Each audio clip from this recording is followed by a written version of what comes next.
ਆਵਾਜ਼ ਦੀ ਦੁਨੀਆ ਦੇ ਸਫ਼ਰ ਵਿੱਚ ਤੁਸੀਂ ਸੁਣ ਰਹੇ ਹੋ ਜਸਵੀਰ ਸਿੰਘ ਰਾਣਾ ਦੀ ਕਹਾਣੀ ਘੁੰਗਰੂ ਕਥਾ ਦਾ ਦੂਸਰਾ ਭਾਗ ਤੇ ਆਵਾਜ਼ ਹੈ ਸਿਮਰਨ ਅਕਸ ਦੀ। ਦੇਲੀ ਟੱਪਣ ਸਾਰ ਮੈਂ ਉੱਚੀ ਸਾਰੀ ਆਵਾਜ਼ ਮਾਰੀ, ਆਏ ਹਾਏ ਨੀ ਵਧਾਈਆਂ ਹੋਣ ਬੀਬੀ, ਕਿੱਥੇ ਐ ਨੀ ਨੂੰਹ ਰਾਣੀ, ਮੁੰਡਾ ਕਿੱਥੇ ਐ ਨੀ ਮੇਰਾ, ਨੀ ਬਿਮਲਾ, ਓਏ ਹਾਜੀ, ਓਏ ਰਾਜੂ, ਵੇ ਬਾਬੂ ਬੈਠੋ ਕੇਰਾਂ, ਛੇੜੋ ਖਾਂ ਸਾਜ਼। ਰਸੋਈ ਦੇ ਕੋਲ ਵਾਹਵਾ ਕੱਠ ਸੀ। ਮੰਜੀਆਂ ਤੇ ਔਰਤਾਂ ਬੈਠੀਆਂ ਸਨ, ਕੁਰਸੀਆਂ ਤੇ ਬੰਦੇ ਬੈਠੇ ਸਨ, ਆਲੇ ਦੁਆਲੇ ਜਵਾਕ ਖੜੇ ਹੋਏ ਸਨ ਤੇ ਉਹਨਾਂ ਵਿੱਚ ਉਹ ਵੀ ਖੜਾ ਸੀ ਜਿਹਦੀ ਮੈਂ ਨੀਕਰ ਲਾਹੀ ਸੀ। ਉਸ ਵੱਲ ਵੇਖ ਕੇ ਮੈਂ ਰੱਬ ਦਾ ਨਾਮ ਲਿਆ। ਰਾਜੂ ਨੇ ਢੋਲਕੀ ਤੇ ਹੱਥ ਮਾਰਿਆ, ਬਾਬੂ ਨੇ ਵਾਜਾ ਖੋਲ ਲਿਆ, ਹਾਜੀ ਤੇ ਬਿਮਲਾ ਤਾੜੀਆਂ ਮਾਰਨ ਲੱਗ ਪਏ। ਅੱਡੀ ਦੇ ਨਾਲ ਘੁੰਗਰੂ ਛਣਕਾਉਂਦੀ ਮੈਂ ਤਾੜੀਆਂ ਮਾਰਨ ਲੱਗ ਪਈ। ਤੁਮਨੇ ਮੁਝੇ ਬੁਲਾਇਆ ਸ਼ੇਰਾਂ ਵਾਲੀਏ, ਮੈਂ ਆਇਆ ਸ਼ੇਰਾਂ ਵਾਲੀਏ। ਤੇ ਜਿਉਂ ਹੀ ਨਾਲਦਿਆਂ ਨੇ ਮੇਰੇ ਨਾਲ ਆਪਣਾ ਸੁਰ ਮਿਲਾਇਆ ਤਾਂ ਮੈਂ ਭੱਜ ਕੇ ਗੋਦੀ ਦੇ ਵਿੱਚੋਂ ਨੂੰਹ ਰਾਣੀ ਦੇ ਮੁੰਡਾ ਚੁੱਕ ਲਿਆਈ। ਬਿਮਲਾ ਤੇ ਹਾਜੀ ਨੇ ਲੋਰੀ ਛੇੜ ਲਈ, ਮੋਰੀਆਂ ਮੋਰੀਆਂ ਮੋਰੀਆਂ ਨੀ। ਮੁੰਡਾ ਲੈਂਦਾ ਪਿਆ ਮਾਵਾਂ ਦੀਆਂ ਲੋਰੀਆਂ ਨੀ, ਕਾਕਾ ਲੈਂਦਾ ਪਿਆ ਦਾਦੀ ਦੀਆਂ ਲੋਰੀਆਂ ਨੀ। ਮੇਰਾ ਬੋਲ ਪੂਰਾ ਹੋਣ ਤੋਂ ਪਹਿਲਾਂ ਹੀ ਬਿਮਲਾ ਉੱਠ ਖੜੋਤੀ ਸੀ। ਮੈਥੋਂ ਮੁੰਡਾ ਫੜ ਕੇ ਉਹਨੇ ਨੋਟ ਵਾਲੀ ਬਾਂਹ ਉਹਦੇ ਸਿਰ ਦੇ ਦੁਆਲੇ ਘੁਮਾ ਦਿੱਤੀ। ਵੇਲ ਦੀ ਵੇਲ, ਮੁੰਡੇ ਦੀ ਦਾਦੀ ਦੀ ਵੇਲ, 100 ਰੁਪਈਏ ਦੀ ਵੇਲ, ਭਾਗ ਲੱਗੇ ਰਹਿਣ, ਦਰ ਖੁੱਲੇ ਰਹਿਣ, ਰੱਬ ਮੇਰਾ ਕਰੇ ਭਾਗਾਂ ਵਾਲਿਓ। ਲਿਆਵੇ ਮਾਸਟਰਾ, ਹਾਂ ਤੂੰ ਕੀ ਜੋੜ ਘਟਾਓ ਜਿਹਾ ਕਰੀ ਜਾਨਾ, ਖੁਸ਼ੀਆਂ ਦਾ ਮੌਕਾ ਹੈ, ਲਿਆ ਅੱਜ ਤੈਨੂੰ ਵੀ ਇੱਕ ਜਲਵਾ ਦਿਖਾਵਾਂ, ਫਿਰ ਸੁਣਾਵਾਂ ਇੱਕ ਚਾਹੁੰਦਾ। ਹਾਂ ਜੀ ਸੁਣਨਾ ਜ਼ਰਾ। ਇਕੱਠ ਵੱਲ ਨੂੰ ਬਾਂਹ ਕੱਢ ਕੇ ਮੈਂ ਰਾਜੂ ਤੇ ਬਾਬੂ ਨੂੰ ਅੱਖ ਦੱਬ ਦਿੱਤੀ। ਢੋਲਕੀ ਹੋ ਗਈ ਤੇਜ਼ ਤੇ ਵਾਜਾ ਉੱਚੀ ਵੱਜਣ ਲੱਗ ਪਿਆ। ਹਾਜੀ ਨਾਲ ਬਿਮਲਾ ਉੱਠ ਖੜੋਤੀ, ਉਹ ਗੇੜੇ ਦੇਣ ਲੱਗੀ। ਮੈਂ ਗਾਉਣ ਲੱਗੀ, ਹਾਏ ਤੀਵੀਆਂ ਵਾਲੇ ਲੈਣ ਨਜ਼ਾਰੇ, 2-2 ਵਿਆਹ ਕਰਵਾ ਕੇ, ਹਾਏ ਗੁਰੂ ਇੱਕ ਵੀ ਨਹੀਂ ਮਿਲਦੀ। ਚਾਦਰਾ ਉੱਪਰ ਚੁੱਕ ਕੇ ਹਾਜੀ ਨੇ ਪਿੜ ਦੇ ਵਿੱਚ ਛਾਲ ਮਾਰੀ। ਉਹਦੀ ਪਿੱਠ ਤੇ ਲੱਤ ਮਾਰ ਕੇ ਮੈਂ ਫੇਰ ਗੀਤ ਛੋਲਿਆ, ਹਾਏ ਤੀਵੀਆਂ ਵਾਲੇ ਲੈਣ ਨਜ਼ਾਰੇ, 2-2 ਵਿਆਹ ਕਰਵਾ ਕੇ, ਰੁਲਦੂ ਨੇ ਚਿੱਤ ਪਰਚਾ ਲੈਣਾ ਖੋਤੀ ਤੇ ਚੁੰਨੀ ਪਾ ਕੇ। ਵਾਜੇ ਢੋਲਕੀ ਦੀ ਆਵਾਜ਼ ਉੱਚੀ ਤੇ ਹੋਰ ਉੱਚੀ ਹੋ ਗਈ। ਰਾਜੂ ਤੇ ਬਾਬੂ ਗਾਉਣ ਲੱਗ ਪਏ ਤੇ ਬਿਮਲਾ ਤਾੜੀਆਂ ਮਾਰਨ ਲੱਗ ਪਈ। ਮੈਂ ਦੋਵਾਂ ਹੱਥਾਂ ਨਾਲ ਸਿਰ ਦੀ ਚੁੰਨੀ ਲਹਿਰਾ ਲਹਿਰਾ ਕੇ ਨੱਚਣ ਲੱਗ ਪਈ ਤੇ ਹਾਜੀ ਮੇਰੀ ਚੁੰਨੀ ਦੀ ਥਾਂ ਹੇਠ ਨੱਚਣ ਲੱਗ ਪਿਆ। ਸਾਡੇ ਉੱਪਰ ਨੋਟਾਂ ਦਾ ਮੀਂਹ ਵਰਨ ਲੱਗ ਪਿਆ। ਔਰਤਾਂ ਵਿਛਾਈ ਹੋਈ ਚਾਦਰ ਤੇ ਕਣਕ ਦਾਣੇ ਪਾਉਣ ਲੱਗ ਪਈਆਂ ਤੇ ਦਫਾ ਹੋਣੇ ਜਵਾਕ ਨੀਕਰਾਂ ਉੱਪਰ ਨੂੰ ਖਿੱਚਣ ਲੱਗ ਪਏ। ਜਦੋਂ ਢੋਲਕੀ ਵਾਜਾ ਬੰਦ ਹੋਇਆ, ਮੁੰਡੇ ਦੀ ਦਾਦੀ ਨੇ ਸੂਟ ਦੇ ਨਾਲ 5100 ਲਾ ਕੇ ਇੱਕ ਕਣਕ ਦਾ ਥੈਲਾ ਦੇ ਛੱਡਿਆ। ਵਧਾਈਆਂ ਦਿੰਦਾ ਹੋਇਆ ਇਕੱਠ ਖਿਸਕਣ ਲੱਗ ਪਿਆ। ਬਾਬੂ ਤਾਂਗੇ ਦੇ ਵਿੱਚ ਥੈਲਾ ਰੱਖਣ ਚਲਾ ਗਿਆ। ਬਾਕੀ ਹੱਥ ਬਾਕੀ ਸਮਾਨ ਸੰਭਾਲਣ ਲੱਗ ਪਏ। ਮੈਂ ਦੁਆਵਾਂ ਦੇਣ ਲੱਗ ਪਈ, ਤੁਹਾਡੀਆਂ ਸੱਤੇ ਖੈਰਾਂ ਹੋਣ, ਲੰਬੀਆਂ ਉਮਰਾਂ ਹੋਣ, ਜੜ ਲੱਗੀ ਰਹੇ, ਵੇਲ ਵੱਧਦੀ ਰਹੇ ਤੇ ਅਗਲੇ ਸਾਲ ਹੋਰ ਮੁੰਡਾ ਜੰਮੇ। ਸਾਡੇ ਦੁਆਵਾਂ ਦਿੰਦੇ ਹੱਥ ਦੇਲੀ ਤੋਂ ਬਾਹਰ ਆ ਗਏ ਓਏ, ਭੱਜ ਲੋ ਓਏ। ਕੰਧਾਂ ਦੇ ਓਲੇ ਖੜੇ ਜਵਾਕਾਂ 'ਚ ਫੇਰ ਭਾਜੜ ਪੈ ਗਈ। ਬਾਬੂ ਵਾਪਸ ਮੁੜ ਆਇਆ। ਸਮਾਨ ਚੁੱਕ ਸਾਡੀ ਟੋਲੀ ਤਾਂਗੇ ਵੱਲ ਨੂੰ ਤੁਰ ਪਈ ਤੇ ਮੈਂ ਕਾਲੇ ਕਦਮੀ ਤੁਰਨ ਲੱਗੀ। ਪੈਰਾਂ ਦੇ ਹੇਠਾਂ ਅੱਗ ਮੱਚ ਉੱਠੀ ਸੀ। ਜਿਸ ਦਿਨ ਅਸੀਂ ਵਧਾਈਆਂ ਲੈ ਕੇ ਮੁੜਦੇ ਨਾ, ਜੈਲਾ ਮੈਨੂੰ ਚਿੰਬੜ ਜਾਂਦਾ ਸੀ। ਡਰਿਆ ਹੋਇਆ ਮੇਰੀ ਰੂਹ ਵਿੱਚ ਰੋਈ ਜਾਂਦਾ। ਮੈਂ ਉਹਨੂੰ ਚੁੱਪ ਕਰਵਾਉਂਦੀ, ਉਹ ਮੋਇਆ ਇੱਕੋ ਹੀ ਗੱਲ ਪੁੱਛੀ ਜਾਂਦਾ, ਉਹ ਕੌਣ ਹੈ ਰੀਨਾ? ਰੀਨਾ ਉਹ ਕੌਣ ਹੈ? ਵੇ ਉਹ ਕੌਣ? ਕਿਸੇ ਮੋਈ ਦਾ ਨਾਂ ਵੀ ਤੇ ਲੈ ਪਾਇਆ। ਇੱਕੋ ਹੀ ਸਵਾਲ ਸੁਣ ਕੇ ਮੈਂ ਖਿੱਚ ਜਾਂਦੀ। ਉਹ ਹੋਰ ਵੀ ਡਰ ਜਾਂਦਾ। ਮੈਂ ਉਹਦੀ ਠੋਡੀ ਉਤਾਂ ਚੁੱਕ ਕੇ ਅੱਖ ਮਾਰਦੀ, ਵੀ ਦੱਸ ਖਾਂ ਕੌਣ ਹੈ ਉਹ? ਉਹ ਦੱਸਣ ਲੱਗ ਪੈਂਦਾ, ਉਹ ਜਿਹੜਾ ਮੇਰੀ ਬੈਠਕ ਵਿੱਚ ਜਿਹੜੀ ਨੱਚਦੀ ਹੁੰਦੀ ਹੈ, ਉਹਦਾ ਜਿਸਮ ਤਾਂ ਬੰਦਿਆਂ ਵਾਲਾ ਹੁੰਦਾ ਪਰ ਕੱਪੜੇ ਤੀਵੀਆਂ ਵਾਲੇ ਹੁੰਦੇ ਆ। ਪਹਿਲਾਂ ਉਹ ਖਿੜਕੀ 'ਚ ਖੜੀ ਹੁੰਦੀ ਹੈ ਤੇ ਫੇਰ ਹੀ ਨਾ ਉਹ ਮੇਰੀ ਹਿੱਕ ਤੇ ਆ ਚੜ੍ਹਦੀ ਹੈ, ਨੱਚੀ ਜਾਂਦੀ ਹੈ। ਮੈਂ ਉਹਦਾ ਨਾਚ ਵੇਖ ਕੇ ਜੱਫੀ ਪਾਉਣ ਲੱਗ ਪੈਣਾ ਤੇ ਫੇਰ ਉਹ ਹੱਸਣ ਲੱਗ ਪੈਂਦੀ ਹੈ। ਅੱਛਾ ਤੇ ਫੇਰ ਮੈਂ ਉਹਦੀ ਗੱਲ ਤੇ ਚੁੰਡੀ ਵੱਢ ਲੈਂਦੀ ਆ। ਉਹ ਦਰਦ ਦੇ ਨਾਲ ਤੜਪ ਜਾਂਦਾ। ਫੇਰ ਕੀ ਰੀਨਾ? ਰੀਨਾ ਉਹ ਮੇਰੇ ਅੰਦਰ ਵੜ ਜਾਂਦੀ ਹੈ। ਜਦੋਂ ਮੈਨੂੰ ਹੋਸ਼ ਆਉਂਦੀ ਹੈ ਨਾ, ਜਦੋਂ ਹੋਸ਼ ਆਉਂਦੀ ਹੈ ਰੀਨਾ, ਮੈਂ ਆਪਣੇ ਆਪ ਨੂੰ ਜੱਫੀ ਪਾਈ ਖੜਾ ਹੁੰਨਾ। ਉਹਦੀ ਗੱਲ ਸੁਣ ਕੇ ਮੈਂ ਉਹਨੂੰ ਜੱਫੀ ਪਾ ਲੈਂਦੀ। ਉਹ ਡਰ ਦੇ ਨਾਲ ਕੰਬਣ ਲੱਗ ਪੈਂਦਾ। ਮੇਰੇ ਅੰਦਰ ਵੜ ਕੇ ਉਹ ਪਤਾ ਮੈਨੂੰ ਕੀ ਪੁੱਛਦੀ ਹੁੰਦੀ ਹੈ? ਕੀ ਪੁੱਛਦੀ ਹੈ ਦੱਸ? ਮੈਂ ਉਹਦੇ ਖੁੱਲੇ ਵਾਲ ਬੰਨਣ ਲੱਗ ਪੈਂਦੀ ਤੇ ਉਹ ਮਰ ਜਾਣਾ ਰੋਣ ਲੱਗ ਪੈਂਦਾ। ਉਹ ਪੁੱਛਦੀ ਹੁੰਦੀ ਹੈ ਰੀਨਾ, ਉਹ ਪੁੱਛਦੀ ਹੈ ਵੀ ਤੇਰੇ ਅੰਦਰਲਾ ਮਰਦ ਕਿੱਧਰ ਗਿਆ ਜੈਲਿਆ? ਮੈਂ ਤੈਨੂੰ ਸਾਰਾ ਫਰੋਲ ਮਾਰਿਆ ਪਰ ਚਾਰੇ ਪਾਸੇ ਨਚਾਰ ਹੀ ਨਚਾਰ ਹੈ। ਪਾਪੀ ਦੀ ਗੱਲ ਸੁਣ ਕੇ ਮੈਂ ਵੀ ਡਰ ਜਾਂਦੀ। ਉਹ ਮੈਨੂੰ ਚਿੰਬੜ ਜਾਂਦਾ। ਮੈਂ ਨਚਾਰ ਨਹੀਂ ਆ ਰੀਨਾ, ਮੈਂ ਨਚਾਰ ਨਹੀਂ ਆ। ਤੇ ਮੈਂ ਦੱਸ ਕੀ ਆਖਾਂ? ਇਹ ਅੱਗ ਲੱਗਣੀ ਮੈਂ ਹੀ ਤਾਂ ਤੂੰ ਨਹੀਂ ਬਣਦੀ। ਹਾਜੀ ਤੇ ਬਿਮਲਾ ਦੀਆਂ ਅੱਖਾਂ ਵਿੱਚ ਵੇਖ ਕੇ ਮੈਨੂੰ ਕੁਝ ਹੋ ਜਾਂਦਾ ਸੀ। ਮੈਂ ਜਾਣਸਾਰ ਮੰਜੀ ਉੱਪਰ ਜਾ ਡਿੱਗਦੀ। ਜੈਲੇ ਵਾਂਗ ਕੋਈ ਮੇਰੀ ਹਿੱਕ ਤੇ ਆ ਚੜਦਾ। ਮੇਰੀ ਛਾਤੀ ਦੇ ਵਿੱਚੋਂ ਦੁੱਧ ਉੱਤਰ ਆਉਂਦਾ। ਬਾਹਾਂ ਦੇ ਵਿੱਚ ਕੋਈ ਜਵਾਕ ਖੇਡਣ ਲੱਗਦਾ। ਮੈਂ ਸਾਰੀ ਰਾਤ ਉਹਦੇ ਨਾਲ ਗੱਲਾਂ ਕਰਦੀ ਰਹਿੰਦੀ। ਬਸ ਇੱਕ ਵਾਰੀ ਮੈਨੂੰ ਮਾਂ ਕਹਿ ਦੇ, ਬਸ ਇੱਕੋ ਵਾਰੀ। ਮਾਂ ਰੀਨਾ, ਜੇ ਬੁਰਾ ਨਾ ਮਨਾਓ ਤਾਂ ਮੈਂ ਤੁਹਾਡੇ ਨਾਲ ਕੁਝ ਗੱਲਾਂ ਕਰਨੀਆਂ ਸੀ। ਆਵਾਜ਼ ਸੁਣ ਕੇ ਮੇਰੀ ਸੁਰਤੀ ਟੁੱਟ ਜਾਂਦੀ। ਮੈਂ ਨਖਰੇ ਦੇ ਨਾਲ ਪਿਛਾਂਹ ਨੂੰ ਝਾਕੀ। ਅੱਗ ਲੱਗਣੀ ਗੁੱਤ ਫੇਰ ਛਾਤੀ ਦੇ ਵਿੱਚ ਆ ਵੱਜੀ। ਯਾ ਅੱਲਾ, ਕਿੰਨਾ ਸੋਹਣਾ ਮੁੰਡਾ ਸੀ। ਹਰੀ ਟੀ-ਸ਼ਰਟ, ਨੀਲੀ ਜੀਨ, ਸਿਰ ਤੋਂ ਰੋਟਾ, ਜਿਹ ਵੱਡਾ ਸਲਮਾਨ ਖਾਨ ਵਰਗਾ ਸੀ। ਮੈਨੂੰ ਬਾਲਾ ਚੰਗਾ ਲੱਗਾ। ਮਰ ਜਾਣਾ ਬਸ ਐ ਦਿਲ 'ਚ ਵੜ ਗਿਆ। ਸਾਨੂੰ ਤਾਂ ਕੋਈ ਸਿੱਧੇ ਮੂੰਹ ਬੁਲਾਉਂਦਾ ਹੀ ਨਹੀਂ। ਉਹਨੇ ਕਿੰਨੇ ਪਿਆਰ ਦੇ ਨਾਲ ਬੁਲਾਇਆ। ਬੈਠਕ 'ਚ ਸੋਫਿਆਂ ਤੇ ਬਿਠਾਇਆ, ਆਪ ਚਾਹ ਪਾਣੀ ਲੈਣ ਚਲਿਆ ਗਿਆ। ਮੈਂ ਆਲਾ ਦੁਆਲਾ ਵੇਖਣ ਲੱਗ ਪਈ। ਬੈਠਕ 'ਚ ਕਿੰਨੀਆਂ ਅਲਮਾਰੀਆਂ, ਸਾਰੀਆਂ ਕਿਤਾਬਾਂ ਦੇ ਨਾਲ ਭਰੀਆਂ ਪਈਆਂ। ਹਾਜੀ ਨੇ ਮੈਨੂੰ ਕੂਣੀ ਮਾਰੀ। ਐਨੇ ਆਪਾਂ ਤੋਂ ਕੀ ਪੁੱਛਣਾ? ਕਿਤੇ ਹਰਾਮੀ ਕੋਕੇ ਪੰਡਤ ਨਾਲ ਦਾ ਤਾਂ ਨਹੀਂ? ਨਹੀਂ, ਐ ਨਹੀਂ ਲੱਗਦਾ ਮੈਨੂੰ। ਜੀ ਨਹੀਂ, ਮੈਂ ਇੱਕ ਲੇਖਕ ਹਾਂ। ਤੁਹਾਡੀ ਜ਼ਿੰਦਗੀ ਦੇ ਬਾਰੇ ਕੁਝ ਗੱਲਾਂ ਪੁੱਛਣੀਆਂ ਚਾਹਨਾ। ਮੇਜ਼ ਤੇ ਚਾਹ ਵਾਲੀ ਟਰੇ ਰੱਖਦਾ ਹੋਇਆ ਉਹ ਆਪਣਾ ਭੇਤ ਖੋਲਣ ਲੱਗਾ। ਕਿਆ ਬਾਤ ਸੀ। ਹੀਰੋ ਵਾਪਸ ਮੁੜ ਆਇਆ। ਫੇਰ ਮੁੜ ਆਇਆ। ਹੱਥਾਂ ਦੇ ਵਿੱਚ ਨਮਕੀਨ ਤੇ ਬਿਸਕੁਟਾਂ ਵਾਲੀ ਪਲੇਟ ਸੀ ਹੁਣ ਉਹਦੇ। ਮੈਥੋਂ ਰਿਆ ਨਾ ਗਿਆ। ਮੈਂ ਫੜ ਕੇ ਉਹਦਾ ਹੱਥ ਚੁੰਮ ਲਿਆ ਤੇ ਮਰ ਜਾਣਾ ਅੱਗੋਂ ਸੰਗ ਗਿਆ। ਮੂੰਹ ਜਮਾਂ ਲਾਲ ਹੋ ਗਿਆ। ਨੀਵੀਂ ਪਾ ਕੇ ਸਾਨੂੰ ਚਾਹ ਫੜਾਉਣ ਲੱਗ ਪਿਆ। ਜਦੋਂ ਨਮਕੀਨ ਬਿਸਕੁਟਾਂ ਵਾਲੀ ਪਲੇਟ ਅੱਗੇ ਕਰੀ, ਮੇਰੀਆਂ ਤਾਂ ਅੱਖਾਂ ਭਰ ਆਈਆਂ। ਵੇ ਐਨੀ ਇੱਜ਼ਤ ਨਾ ਕਰ ਵੈਰੀਆ, ਸਹਿ ਨਹੀਂ ਹੁੰਦੀ। ਤੂੰ ਪੁੱਛ ਲੈ ਜਾਨੇ ਕੀ ਪੁੱਛਣਾ ਹੈ। ਅੱਛਾ ਇਹ ਦੱਸੋ, ਤੁਹਾਡਾ ਰੱਬ ਨੂੰ ਕੀ ਉਲਾਂਭਾ ਹੈ? ਜੇ ਉਹਨੇ ਹਿਸਾਬ ਮੰਗਿਆ ਤਾਂ ਮਰ ਜਾਣੇ ਦਾ ਪਹਿਲਾ ਸਵਾਲ ਹੀ ਦਿਲ ਚੀਰ ਗਿਆ। ਮੈਂ ਤਾੜੀ ਮਾਰ ਫਰਸ਼ ਤੇ ਅੱਡੀ ਮਾਰੀ। ਉਲਾਂਭਾ? ਰੱਬ ਨੇ ਸਾਡੇ ਨਾਲ ਚੰਗੀ ਨਹੀਂ ਕੀਤੀ। ਜਿਸ ਦਿਨ ਮਰੀ ਨਾ, ਉਸੇ ਖਸਮ ਦੇ ਕੋਲ ਜਾਊਂਗੀ। ਉਹਨੇ ਸਾਨੂੰ ਦਿੱਤਾ ਹੀ ਕੀ ਸੀ ਜਿਹਦਾ ਹਿਸਾਬ ਮੰਗੂ? ਮੈਂ ਦਊਂ ਉਹਨੂੰ ਹਿਸਾਬ। ਆ ਠੇਂਗਾ ਮੇਰਾ ਅੰਗੂਠਾ ਵੇਖ ਕੇ ਮੁੰਡਾ ਹੱਸਣ ਲੱਗ ਪਿਆ।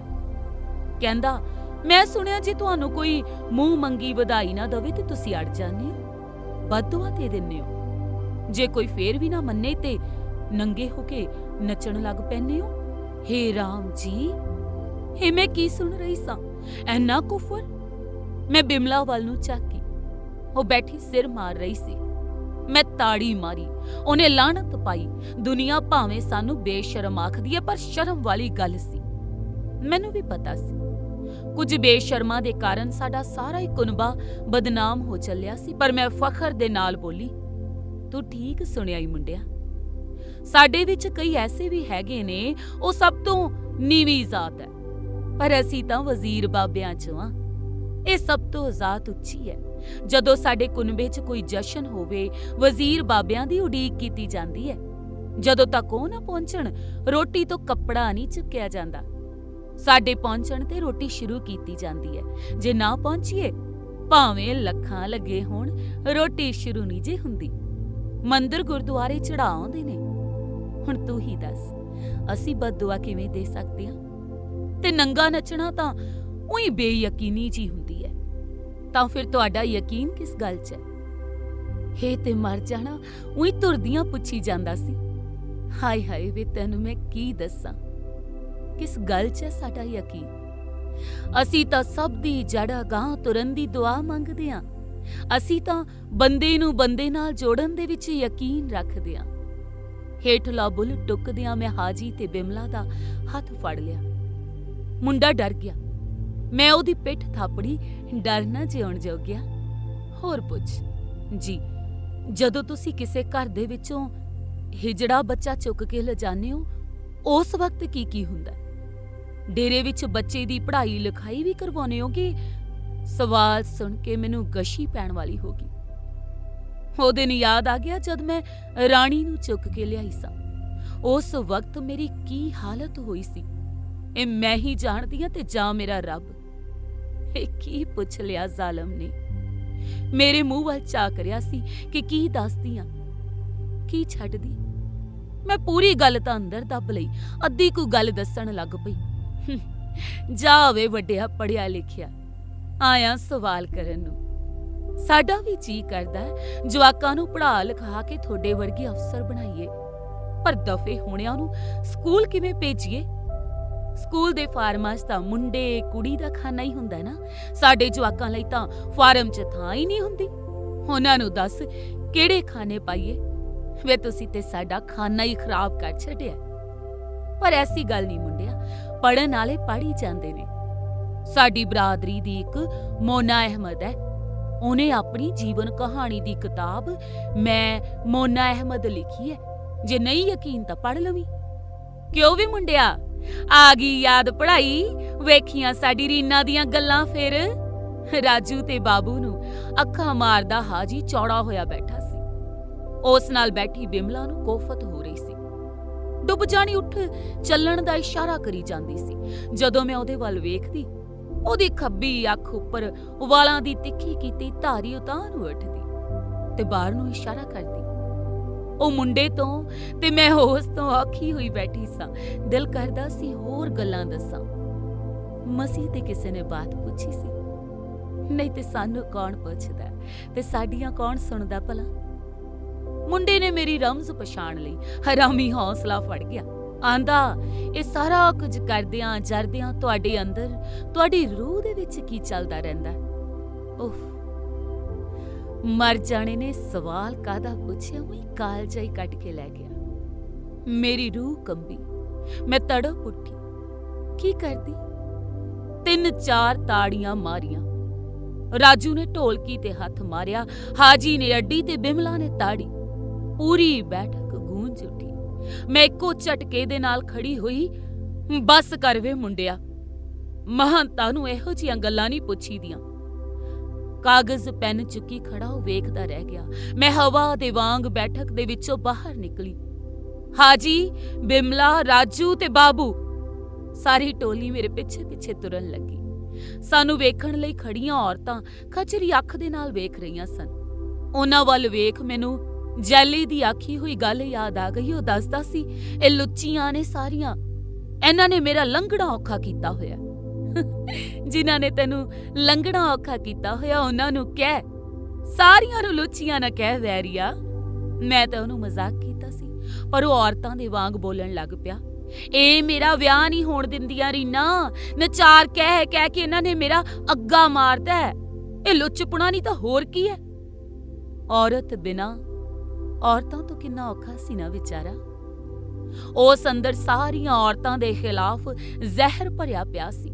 ਉਹ ਜਿੱਧਰ ਵੀ ਜਾਂਦਾ ਇੱਕੋ ਹੀ ਆਵਾਜ਼ ਆਉਂਦੀ, ਉਹ ਜਾਂਦਾ ਨਹੀਂ ਨਚਾਰ। ਜਿਹਦੇ ਜਵਾਕ ਹੋਣਾ ਹੁੰਦਾ ਉਹ ਆਖਦੀਆਂ, ਨਹੀਂ ਜੈਲੇ ਦੇ ਨਾ ਮੱਥੇ ਲੱਗ ਜੀ ਕਿਤੇ, ਨਹੀਂ ਤਾਂ ਨਚਾਰ ਹੀ ਜੰਮੂ। ਖੜ ਜਾ, ਤੁਹਾਡੀ ਮਾਂ ਨੂੰ ਜੈਲਾ ਵਿਆਹ ਕੇ ਲੈ ਜੇ। ਮੇਰੀ ਤਾੜੀ ਸੁਣ ਕੇ ਨੀਕਰਾਂ ਨੂੰ ਹੱਥ ਪਾਈ ਜਵਾਕਾਂ ਦੀ ਡਾਰ ਪਰਾਂ ਨੂੰ ਭੱਜ ਲਈ। ਪਰਾਂ ਮੋੜ ਵਾਲੀ ਨਿੰਮ ਹੇਠਾਂ ਤਾਂਗਾ ਖੜਾ ਸੀ। ਮੈਂ ਮਸਾਂ ਵੀ ਹੀ ਪਾਰ ਕੀਤੀ। ਸਭ ਤੋਂ ਪਹਿਲਾਂ ਤਾਂਗੇ 'ਚ ਚੜੀ ਬਿਮਲਾ ਮੇਰੇ ਨਾਲ ਆ ਬੈਠੀ ਤੇ ਰਾਜੂ ਤੇ ਬਾਬੂ ਨੇ ਪਿਛਲੀ ਸੀਟ ਮੰਨ ਲਈ। ਚੱਲ ਛੰਨੋ, ਇੱਥੇ ਤੇਰਾ ਕੋਈ ਥਾਂ ਨਹੀਂ ਹੈ। ਇੱਧਰ ਮੈਂ ਬੁੱਲ ਟੁੱਕ ਕੇ ਤਾੜੀ ਮਾਰੀ ਤੇ ਉਧਰ ਹਾਜੀ ਨੇ ਘੋੜੀ ਦੀ ਪਿੱਠ ਤੇ ਛਾਂਟਾ ਮਾਰਿਆ। ਮੈਂ ਦਰਦ ਦੇ ਨਾਲ ਦੂਰੀ ਹੋ ਗਈ। ਹੌਲੀ ਮਾਰ ਜ਼ਾਲਮਾ, ਤੂੰ ਵੀ ਲੋਕਾਂ ਵਰਗਾ ਹੋ ਗਿਆ। ਲੋਕਾਂ ਵਰਗੀ ਹੁੰਦੀ ਆ ਮੇਰੀ ਜੁੱਤੀ, ਗੱਲਾਂ ਦੇਖ ਮਖਿਆ। ਮੈਨੂੰ ਜੁੱਤੀ ਵਿਖਾ ਕੇ ਹਾਜੀ ਨੇ ਘੋੜੀ ਦੀ ਪੂਛ ਨੂੰ ਹੱਥ ਲਾ ਦਿੱਤਾ। ਤਾਂਗਾ ਹਵਾ ਦੇ ਨਾਲ ਗੱਲਾਂ ਕਰਨ ਲੱਗ ਪਿਆ। ਮੈਂ ਰਾਹੀਆਂ ਨੂੰ ਪਛਾਣਨ ਲੱਗ ਪਈ। ਸ਼ਕਲਾਂ ਪਛਾਣਦਿਆਂ ਉਮਰ ਲੰਘ ਚੱਲੀ ਸੀ, ਪਰ ਕੋਈ ਰਿਸ਼ਤਾ ਨਾ ਲੱਭਾ। ਅੱਗ ਲਾਉਣੇ ਰਿਸ਼ਤਿਆਂ ਦੀ ਵੀ ਕੀ ਤਾਂਗ ਹੁੰਦੀ ਹੈ, ਮੈਨੂੰ ਪਤਾ ਸੀ। ਮੇਰਾ ਵੀ ਦਿਲ ਕਰਦਾ ਸੀ ਮੈਂ ਕਿਸੇ ਦੀ ਘਰ ਵਾਲੀ ਹੋਵਾਂ, ਕੋਈ ਮੇਰੀ ਉਡੀਕ ਕਰੇ। ਮੈਂ ਕਿਸੇ ਦੀ ਉਡੀਕ ਕਰਾਂ, ਆਟਾ ਗੁੰਨਾਂ, ਰੋਟੀ ਪਕਾਵਾਂ, ਕਿਸੇ ਦੇ ਰੱਖੜੀ ਬੰਨਾਂ, ਕੋਈ ਮੇਰਾ ਸਿਰ ਪਲੋਸੇ। ਪਰ ਕਮਲੀ ਦੇ ਭਾਗਾਂ 'ਚ ਘਰ ਕਿੱਥੇ। ਘਰ ਦਾ ਖਿਆਲ ਮੇਰੀ ਜਾਨ ਕੱਢਦਾ ਸੀ। ਜਿਸ ਵਕਤ ਇਹ ਖਿਆਲ ਆਉਂਦਾ ਨਾ, ਮੈਂ ਸ਼ੌਕ ਰੰਗਾਂ ਦਾ ਮੇਕਅਪ ਕਰਦੀ, ਮਹਿੰਗੇ ਤੋਂ ਮਹਿੰਗਾ ਸੂਟ ਪਾਉਂਦੀ, ਸੋਨੇ ਦੇ ਗਹਿਣੇ ਪਾਉਂਦੀ, ਸਭ ਤੋਂ ਵਧੀਆ ਸੈਂਟ ਲਾਉਂਦੀ, ਪਰ ਕੋਈ ਵੀ ਸ਼ੈ ਮੈਨੂੰ ਰਿਸ਼ਤਾ ਨਾ ਦੇ ਸਕਦੀ। ਮੈਂ ਆਪਣੀ ਬੇਵਸੀ ਦੇ ਉੱਪਰ ਠਹਾਕਾ ਮਾਰ ਕੇ ਹੱਸ ਪੈਂਦੀ। ਨਾ ਇੰਨਾ ਹੱਸੀ ਜਾਨੀ ਐ, ਵੇਖੀ ਕਿਤੇ। ਹਾਜੀ ਦੀ ਟੀਚਰ ਸੁਣ ਕੇ ਮੈਂ ਹੋਰ ਹੱਸਣ ਲੱਗ ਪੈਂਦੀ। ਵੇਖੀ ਤੇ ਜਾਨੀ ਆ ਖਸਮਾ, ਤੂੰ ਹੀ ਨਹੀਂ ਵੇਖਦਾ। ਜ਼ਰਾ ਰਾਹੀਆਂ ਦੇ ਮੂੰਹਾਂ ਵੱਲ ਤੇ ਵੇਖ। ਵੇਖੀ ਉਹ ਸਾਈਕਲ ਵਾਲਾ ਭਾਈ ਨਾ ਜਮਾਂ ਮੇਰੇ ਪਿਓ ਵਰਗਾ ਸੀ। ਪਿਛਾਂ ਨੂੰ ਝਾਕਦੀ ਹੋਈ ਬਿਮਲਾ ਦਾ ਮੂੰਹ ਉੱਡ ਗਿਆ।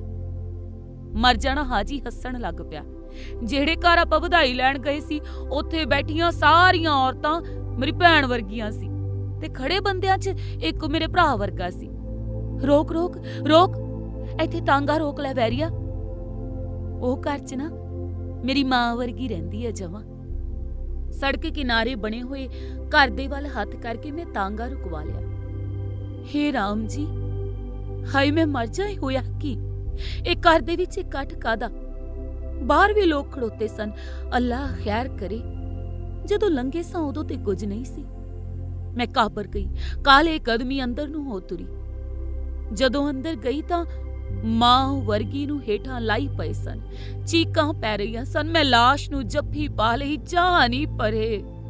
ਓ ਮਾਂ, ਊ ਨਾ ਰਹੀ ਤੇ ਤੂੰ ਊ ਨਾ ਰਹੀ। ਇਹ ਸਾਲੇ ਰਿਸ਼ਤੇ ਵੀ ਬੜਾ ਖੂਨ ਪੀਂਦੇ ਨੇ। ਮੋਏ ਰਿਸ਼ਤੇ ਦਾ ਮੂੰਹ ਵੇਖ ਕੇ ਮੈਂ ਕੰਧ ਦੇ ਕੋਲ ਜਾ ਬੈਠੀ। ਪਤਾ ਨਹੀਂ ਕਿਹੜੇ ਹਰਾਮੀ ਦਾ ਮੂੰਹ ਵੇਖਿਆ। ਸਵੇਰ ਦਾ ਕੀ ਹੋਈ ਜਾਂਦਾ। ਸਾਡੇ ਵੱਲ ਕਿਸੇ ਦਾ ਕੋਈ ਧਿਆਨ ਨਹੀਂ ਸੀ। ਹਰ ਰਿਸ਼ਤਾ ਰੋਈ ਜਾਂਦਾ ਸੀ। ਨਾ ਰੋਣ ਵਾਲੇ ਅਰਥੀ ਚੁੱਕਣ ਲਈ ਕਾਲੇ। ਬਿੰਦ ਘੜੀ ਦਾ ਮੇਲਾ। ਮੋਈ ਦੇ ਨੂੰ ਅੱਗ ਲਾਈ, ਰਿਸ਼ਤਾ ਖਤਮ।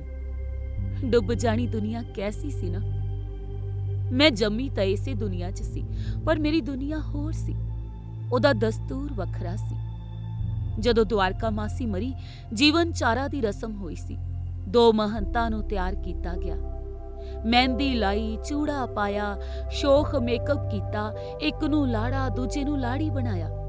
ਵਿਆਹ ਦੇ ਵਾਲਾ ਜੋੜਾ ਪਹਿਨਾਇਆ। ਦੋਵਾਂ ਨੂੰ ਪਾਲਕੀ ਦੇ ਵਿੱਚ ਬਿਠਾਇਆ ਗਿਆ ਤੇ ਖੂਬ ਜਸ਼ਨ ਹੋਇਆ। ਸ਼ਿਕਵੇ ਸ਼ਿਕਾਇਤਾਂ ਦੂਰ ਹੋਈਆਂ। ਕੋਈ ਮਕਾਨ ਨਹੀਂ।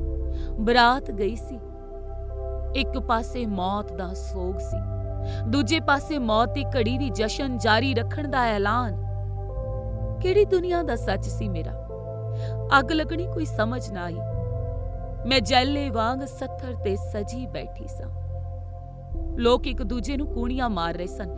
ਦੇਖੋ ਸਾਲਾ ਨਚਾਰ ਕਿਵੇਂ ਸਜਿਆ ਬੈਠਾ। ਜਿਸ ਦਿਨ ਜੈਲੇ ਦੀ ਮਾਂ ਮਰੀ ਨਾ, ਉਹ ਵਿਆਹ ਲਾ ਕੇ ਮੁੜਿਆ ਸੀ। ਜੈ ਵੱਡਾ ਮਨ ਦਾ ਮੌਜੀ ਸੀ।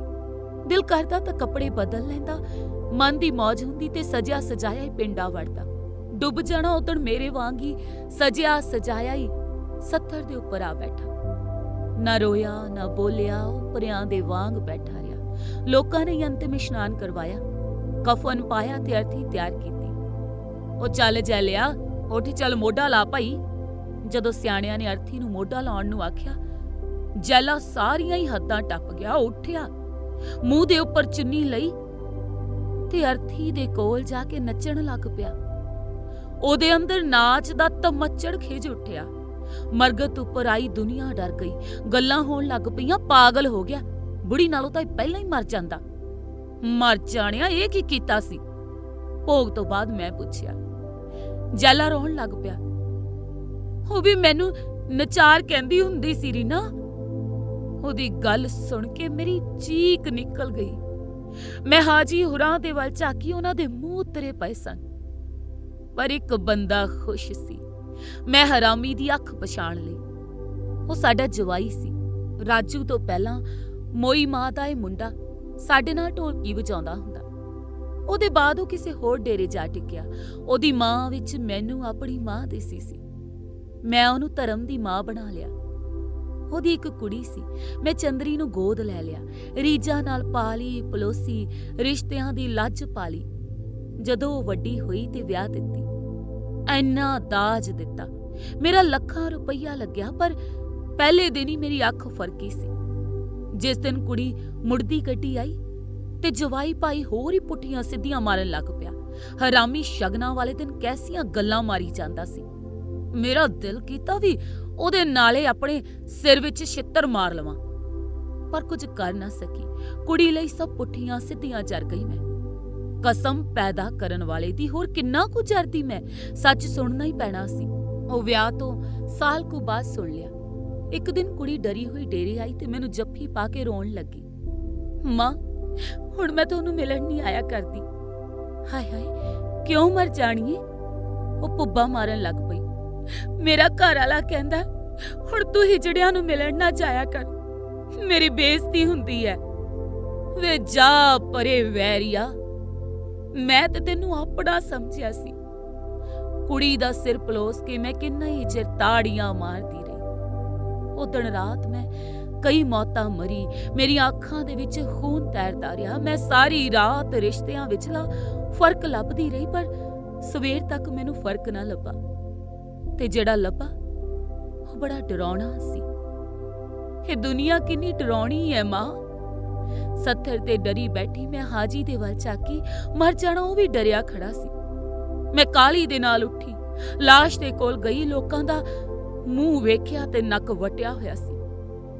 ਤਾਂਗੇ ਵੱਲ ਨੂੰ ਤੁਰ ਪਈ। ਤਾਂਗਾ ਡੇਰੇ ਵੱਲ ਨੂੰ ਤੁਰ ਪਿਆ। ਕੋਈ ਕੁਝ ਨਾ ਬੋਲਿਆ।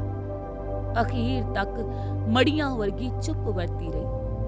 ਡੇਰੇ ਕੋਲ ਜਾ ਕੇ ਮੈਂ ਤਾੜੀ ਮਾਰੀ। ਹਾਜੀ ਨੇ ਘੋੜੀ ਦੀ ਲਗਾਮ ਖਿੱਚ ਲਈ। ਤਾਂਗਾ ਰੁਕ ਗਿਆ ਤੇ ਘੋੜੀ ਦੇ ਵਾਂਗ ਟੱਪਣ ਵਾਲੀ ਮੈਂ ਹੌਲੀ ਹੌਲੀ ਹੇਠਾਂ ਉਤਰੀ। ਮੇਰਾ ਮੂੰਹ ਛਿਪਦੀ ਦੇ ਵੱਲ ਸੀ।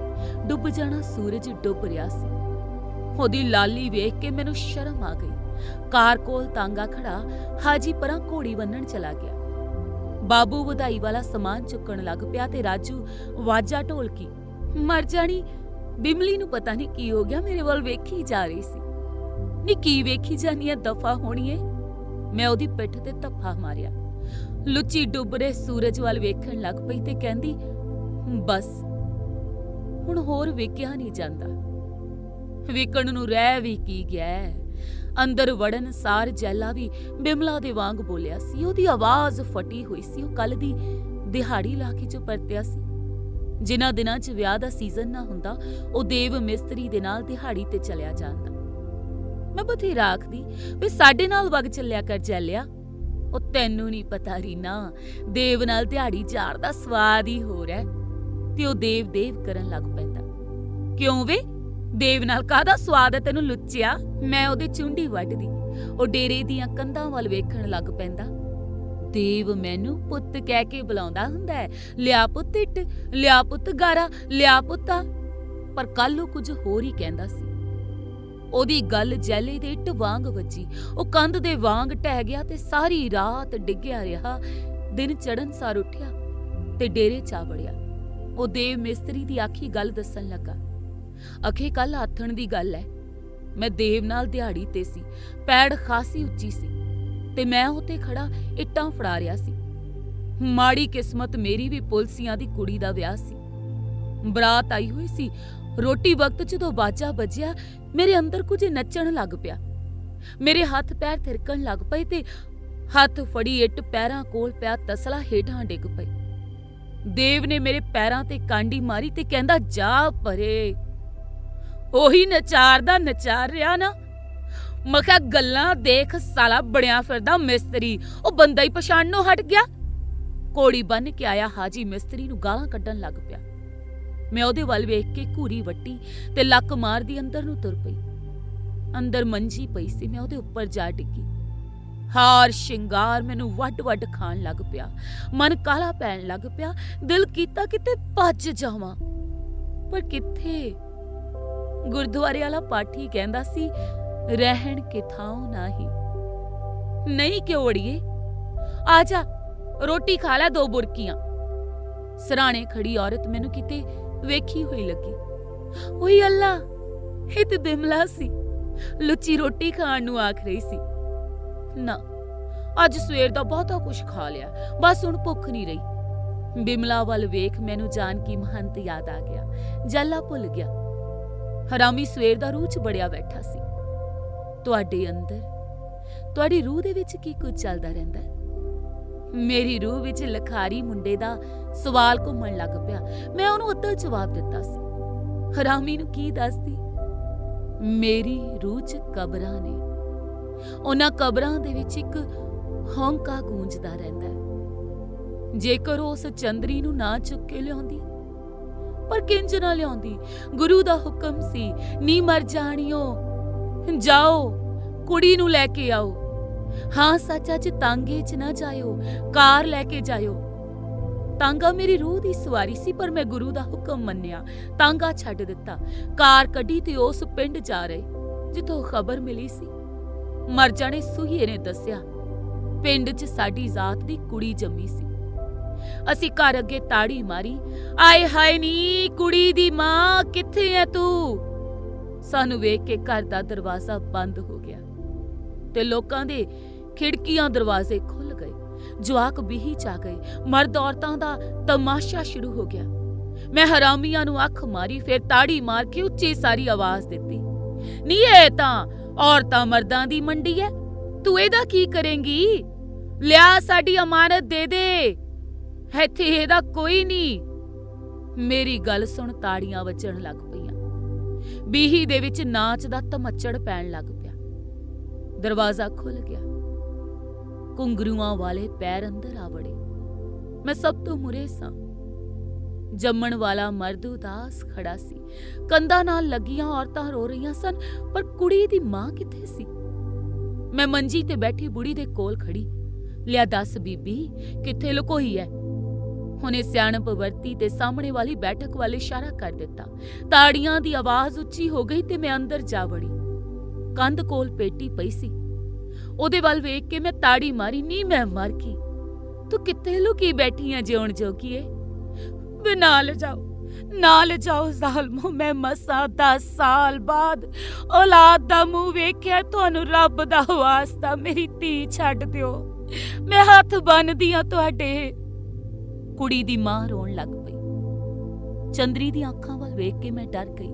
ਦਿਲ ਕੀਤਾ ਕੁੜੀ ਨੂੰ ਛੱਡ ਜਾਵਾਂ, ਪਰ ਕਿੱਥੇ? ਕੁਨਬੇ ਦਾ ਦਸਤੂਰ ਯਾਦ ਆ ਗਿਆ। ਮੈਂ ਦਿਲ ਕੈੜਾ ਕੀਤਾ, ਮਾਂ ਦੇ ਸਿਰ ਤੇ ਹੱਥ ਰੱਖਿਆ ਤੇ ਉਹਦੀ ਗੋਦੀ ਚੋਂ ਕੁੜੀ ਨੂੰ ਖੋਹ ਲਿਆ। ਨੀ ਚਲੋ ਹੁਣ। ਕੁੜੀ ਨੂੰ ਹਿੱਕ ਨਾਲ ਲਾ ਕੇ ਮੈਂ ਬਾਹਰ ਵੱਲ ਨੂੰ ਭੱਜੀ। ਅਜੇ ਦੇਲੀ ਵੀ ਨਹੀਂ ਸੀ ਟੱਪੀ ਕਿ ਪੇਟੀ ਓਲੇ ਲੁਕੀ ਔਰਤ ਦਾ ਹੌਂਕਾ ਨਿਕਲ ਗਿਆ। ਮੇਰਾ ਦਿਲ ਚੀਰਿਆ ਗਿਆ। ਮੈਂ ਪਿਛਾਂਹ ਨੂੰ ਝਾਕੀ ਤਾਂ ਕੁੜੀ ਦੀ ਮਾਂ ਮਰੀ ਪਈ ਸੀ। ਮੇਰਾ ਹੌਂਕਾ ਨਿਕਲ ਗਿਆ। ਘਰ ਨੂੰ ਰੋਂਦਾ ਛੱਡ ਕੇ ਮੈਂ ਮਸਾਂ ਡੇਰੇ ਪਹੁੰਚੀ। ਜਿਸ ਵਕਤ ਕੁੜੀ ਪੰਘੂੜੇ 'ਚ ਰੱਖੀ, ਤਾੜੀਆਂ ਦਾ ਮੀਂਹ ਵਰ ਪਿਆ। ਸਭ ਨੇ ਦਾਜੀ ਦਿੱਤੀ। ਪੈਰੀ ਘੁੰਗਰੂ ਬੰਨੇ ਤੇ ਹਨੇਰਾ ਹੋਣ ਤੱਕ ਚੰਦਰੀ ਖੇਡ ਪੈ ਗਈ। ਸਾਰਾ ਡੇਰਾ ਸੌਂ ਗਿਆ। ਮੈਂ ਕੁੜੀ ਦੇ ਨਾਲ ਮੰਜੀ ਉੱਪਰ ਜਾ ਪਈ। ਮਰ ਜਾਣੀ ਰੋਣ ਲੱਗ ਪਈ। ਮੈਂ ਕਿਵੇਂ ਚੁੱਪ ਕਰਾਵਾਂ? ਕੁੜੀ ਨੂੰ ਨਾਲ ਲਾ ਲਿਆ, ਪਰ ਯਾ ਅੱਲਾ, ਇਹ ਤੇ ਭੁੱਖੀ ਸੀ। ਉਹ ਛੋਟੇ ਹੱਥਾਂ ਨਾਲ ਮੇਰੀਆਂ ਛਾਤੀਆਂ ਲੱਭਣ ਲੱਗ ਪਈ। ਮੇਰੀ ਜਾਨ ਨਿਕਲ ਗਈ। ਮੈਂ ਤੜਪ ਉੱਠੀ। ਗਲਾਸ 'ਚ ਦੁੱਧ ਲਿਆਈ, ਚਮਚ ਨਾਲ ਪਾਇਆ, ਪਰ ਉਹਨੇ ਮੂੰਹ ਫੇਰ ਲਿਆ। ਮੈਂ ਹੋਰ ਦੁੱਧ ਕਿੱਥੋਂ ਲਿਆਉਂਦੀ? ਉਹ ਮਿੰਟ ਬਾਅਦ ਮੇਰੇ ਸੀਨੇ ਤੇ ਹੱਥ ਮਾਰਦੀ ਤੇ ਮੈਂ ਰੇਤ ਵਾਂਗ ਝਰਨ ਲੱਗਦੀ। ਉਹ ਰੋਣ ਲੱਗ ਪੈਂਦੀ। ਅੱਧੀ ਕੁ ਰਾਤ ਨੂੰ ਮਸਾਂ ਚੁੱਪ ਕਰੀ ਮੈਂ ਹਿੱਕ ਨਾਲ ਲਾ ਲਿਆ। ਚੰਦਰੀ ਸੌਂ ਗਈ। ਸੁੱਤੀ ਕਾਦੀ ਵਿਓ ਮਾਤਾ ਨਾਲ ਗੱਲਾਂ ਕਰਨ ਲੱਗ ਪਈ। ਕਦੇ ਬੁੱਲ ਟੇਰਦੀ, ਕਦੇ ਹੱਸਣ ਲੱਗਦੀ ਤੇ ਕਦੇ ਡਰ ਜਾਂਦੀ। ਉਹਦੇ ਮਨ 'ਚ ਕੀ ਸੀ ਮੈਂ ਸਾਰੀ ਰਾਤ ਸੋਚਦੀ ਰਹੀ। ਮਸਾਂ ਸਵੇਰ ਹੋਈ। ਜਿਸ ਦਿਨ ਢੋਲਕੀ ਵੱਜੀ, ਵਾਜਾ ਵੱਜਿਆ, ਕੁੜੀ ਦੇ ਪੈਰੀਂ ਬੰਨੇ ਘੁੰਗਰੂ ਖੜਕਣ ਲੱਗ ਪਏ। ਨਾ ਰਹਿਣੀ ਦਿਨਾਂ 'ਚ ਹੀ ਜਵਾਨ ਹੋ ਗਈ। ਕੁਛ ਮਿੱਟੀ ਚੜੀ ਸੀ ਲੁੱਚੀ ਤੇ, ਕੁਛ ਹੁਸਨ ਚੜਿਆ ਸੀ। ਤੌਬਾ ਮੇਰੀ ਤੌਬਾ। ਤੇ ਮੈਂ ਉਹਦਾ ਨਾਂ ਰੱਖਿਆ ਸੀ ਰਾਣੀ। ਇਸ ਰਾਣੀ ਦੀ ਥਾਂ ਹੁਣ ਬਦਲ ਗਈ ਹੈ, ਜਿਸ ਨੇ ਇਹਦਾ 4 ਲੱਖ ਤਾਰਿਆ। ਇਹ ਹੁਣ ਉਹਦੇ ਡੇਰੇ ਦੀ ਰਾਣੀ ਹੈ। ਜਿਸ ਦਿਨ ਗੁਰੂ ਨੇ ਉਸ ਨੂੰ ਜਾਨਕੀ ਮਹੰਤ ਦੇ ਕੋਲ ਵੇਚਣ ਦੀ ਗੱਲ ਦੱਸੀ, ਮੇਰੀ ਚੀਕ ਅੰਬਰ ਦੇ ਨਾਲ ਜਾ ਲੱਗੀ। ਮੈਂ ਕੰਧ 'ਚ ਟੱਕਰ ਮਾਰੀ ਤੇ ਗਸ਼ ਖਾ ਕੇ ਬੇਸੁਰਤ ਹੋ ਗਈ। ਜਦੋਂ ਮੈਨੂੰ ਸੁਰਤ ਆਈ, ਮੇਰੀ ਜਾਨ ਨੂੰ ਜਾਨਕੀ ਮਹੰਤ ਲੈ ਗਿਆ ਸੀ।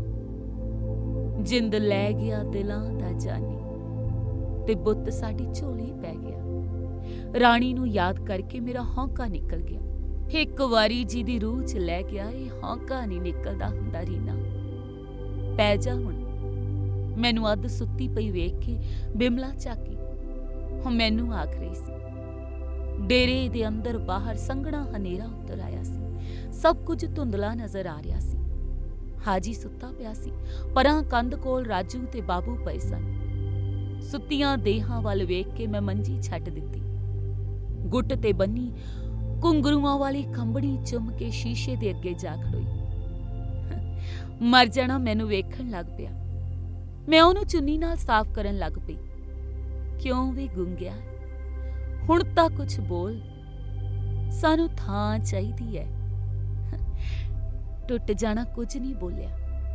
ਜੇਕਰ ਬੋਲਦਾ ਹੁੰਦਾ ਨਾ, ਮੇਰੇ ਤੇ ਆਸ਼ਿਕ ਹੋ ਜਾਂਦਾ। ਇਹ ਸ਼ੀਸ਼ਾ ਤੁਹਾਡਾ ਨਹੀਂ, ਸਾਡੀ ਮੁੱਖ ਧਾਰਾ ਦਾ ਸ਼ੀਸ਼ਾ ਹੈ। ਇਹ ਕੌਣ ਬੋਲਿਆ ਸੀ? ਮੈਂ ਡਰ ਗਈ। ਹਰਾਮੀ ਸਰਪੰਚ ਦੇ ਨਾਲ ਕੋਕਾ ਪੰਡਤ ਸੀ। ਕੁਰਸੀ ਤੇ ਬੈਠਾ ਸਰਪੰਚ ਫੁੱਲਾਂ ਦਾ ਗਜਰਾ ਸੁੰਘ ਰਿਹਾ ਸੀ ਤੇ ਘੁੰਗਰੂ ਬੰਨੀ ਪੰਡਤ ਨੱਚ ਰਿਹਾ ਸੀ। ਨਹੀਂ, ਮੈਂ ਮਰ ਗਈ। ਸ਼ੀਸ਼ੇ 'ਚ ਕੀ ਵਿਖਣ ਲੱਗ ਪਿਆ ਮੈਨੂੰ? ਤੇ ਮੈਂ ਤਾਂ ਤੁਹਾਨੂੰ ਮਰਦ ਸਮਝਿਆ ਸੀ। ਹੇਠਲਾ ਬੁੱਲ ਟੁੱਕ ਕੇ ਮੈਂ ਅੱਖ ਮਾਰੀ ਤੇ ਸ਼ੀਸ਼ਾ ਤਿੜਕ ਗਿਆ। ਲੁੱਚਾ ਨਾ ਹੋਵੇ ਤਾਂ ਸਾਲਾ। ਉਸ ਵੱਲ ਘੂਰੀ ਵੱਟ ਕੇ ਮੈਂ ਬਾਹਰ ਨੂੰ ਝਾਕੀ। ਕੋਈ ਬਾਹਰਲਾ ਗੇਟ ਖੜਕਾ ਰਿਹਾ ਸੀ। ਰੀਨਾ, ਰੀਨਾ! ਇਸ ਵਕਤ ਕੌਣ ਹੋਇਆ? ਲੱਕ ਮਾਰਦੀ ਮੈਂ ਗੇਟ ਵੱਲ ਨੂੰ ਹੋ ਤੁਰੀ। ਜਿਉਂ ਹੀ ਕੁੰਡੀ ਖੋਲੀ, ਹੋਈ ਅੱਲਾ, ਅੱਗ ਲਾਉਣਾ ਜੈਲਾ ਖੜਾ ਸੀ। ਕਿਉਂ ਵੀ ਅੱਗ ਲੱਗਣਿਆ? ਮੈਂ ਤੈਨੂੰ ਇੰਨੀਆਂ ਆਵਾਜ਼ਾਂ ਮਾਰੀਆਂ, ਹੁਣ ਕੀ ਲੈਣ ਆਇਆ ਦੱਸ? ਮੈਂ ਉਹਦੇ ਮੂੰਹ ਵੱਲ ਵੇਖ ਕੇ ਤਾੜੀ ਮਾਰੀ। ਉਹ ਕੁਝ ਨਾ ਬੋਲਿਆ। ਬੀਹੀ 'ਚ ਹਨੇਰਾ ਸੀ। ਹਨੇਰੇ 'ਚ ਉਹ ਕੁਝ ਹੇਠਾਂ ਰੱਖਣ ਲੱਗ ਪਿਆ। ਮੇਰੀ ਜਾਨ ਨਿਕਲ ਗਈ। ਉਹ ਲੰਬੀ ਵੀਹੀ ਵੱਲ ਨੂੰ ਤੁਰ ਪਿਆ। ਮੈਂ ਪਿੰਡ ਵੱਲ ਵੇਖ ਕੇ ਤਾੜੀ ਮਾਰੀ। ਉਫ! ਤਾੜੀ ਦੀ ਆਵਾਜ਼ ਵਾਪਸ ਕਿਉਂ ਪਰਤ ਆਈ ਸੀ? ਸ਼ਾਇਦ ਮੇਰੀ ਤਾੜੀ 'ਚ ਦਮ ਨਹੀਂ ਰਿਹਾ। ਪਤਾ ਨਹੀਂ ਧਰਤੀ ਬੋਲੀ ਹੋ ਗਈ ਹੈ। ਸੋਚੀ ਪਈ ਮੈਂ ਪਾਗਲਾਂ ਵਾਂਗ ਤਾੜੀਆਂ ਮਾਰਨ ਲੱਗ ਪਈ। ਠੀਕ ਉਹੀ ਸਮਾਂ ਸੀ ਜਦੋਂ ਡੇਰੇ ਅੰਦਰਲੀ ਲਾਈਟ ਜਗੀ। ਹਾਜੀ, ਬਿਮਲਾ, ਰਾਜੂ ਤੇ ਬਾਬੂ ਘੁੰਗਰੂਆਂ ਵਾਲੇ ਪੈਰ ਡੇਲੀ ਵੱਲ ਨੂੰ ਤੁਰੇ ਆ ਰਹੇ ਸਨ।